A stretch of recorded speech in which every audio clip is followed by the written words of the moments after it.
شروع اللہ کے نام سے جو بڑا مہربان نہایت رحم والا ہے۔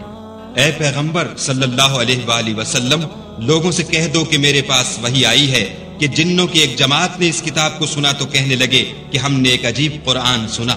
جو بھلائی کا رستہ بتاتا ہے، سو ہم اس پر ایمان لے آئے اور ہم اپنے پروردگار کے ساتھ کسی کو شریک نہیں بنائیں گے۔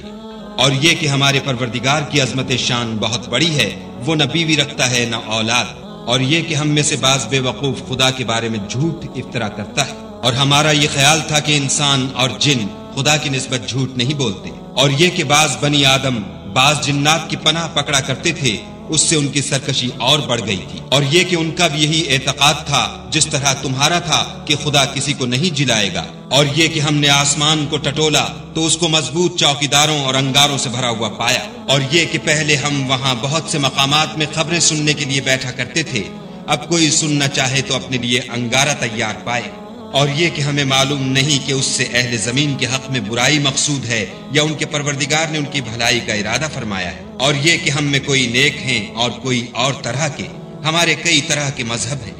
اور یہ کہ ہم نے یقین کر لیا ہے کہ ہم زمین میں خواہ کہیں ہوں خدا کو ہرا نہیں سکتے اور نہ بھاگ کر اس کو تھکا سکتے ہیں، اور جب ہم نے ہدایت کی کتاب سنی اس پر ایمان لے آئے، تو جو شخص اپنے پروردگار پر ایمان لاتا ہے اس کو نہ نقصان کا خوف ہے نہ ظلم کا، اور یہ کہ ہم میں بعض فرما بردار ہیں اور بعض نافرمان گناہ گار ہیں، تو جو فرما بردار ہوئے وہ سیدھے رستے پر چلے اور جو گناہ گار ہوئے وہ دوزخ کا ایندھن بنے۔ اور اے پیغمبر صلی اللہ علیہ وآلہ وسلم، یہ بھی ان سے کہہ دو کہ اگر یہ لوگ سیدھے رستے پر رہتے تو ہم ان کے پینے کو بہت سا پانی دیتے تاکہ اس سے ان کی آزمائش کریں، اور جو شخص اپنے پروردگار کی یاد سے منہ پھیرے گا وہ اس کو سخت عذاب میں داخل کرے گا، اور یہ کہ مسجدیں خاص خدا کی ہیں تو خدا کے ساتھ کسی اور کی عبادت نہ کرو، اور جب خدا کے بندے محمد صلی اللہ علیہ وآلہ وسلم اس کی عبادت کو کھڑے ہوئے تو کافر ان کے گرد ہجوم کر لینے کو تھے، کہہ دو کہ میں تو اپنے پروردگار ہی کی عبادت کرتا ہوں اور کسی کو اس کا شریک نہیں بناتا، یہ بھی کہہ دو کہ میں تمہارے حق میں نقصان اور نفع کا کچھ اختیار نہیں رکھتا،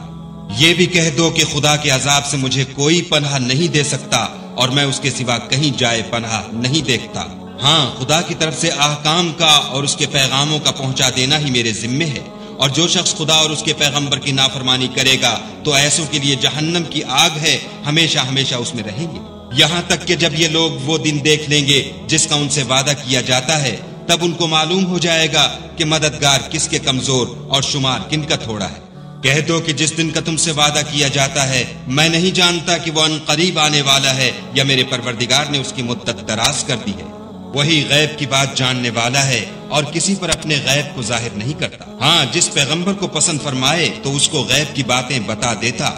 اور اس کے آگے اور پیچھے نگہبان مقرر کر دیتا ہے تاکہ معلوم فرمائے کہ انہوں نے اپنے پروردگار کے پیغام پہنچا دیے ہیں، اور یوں تو اس نے ان کی سب چیزوں کو ہر طرف سے قابو کر رکھا ہے اور ایک ایک چیز گن رکھی ہے۔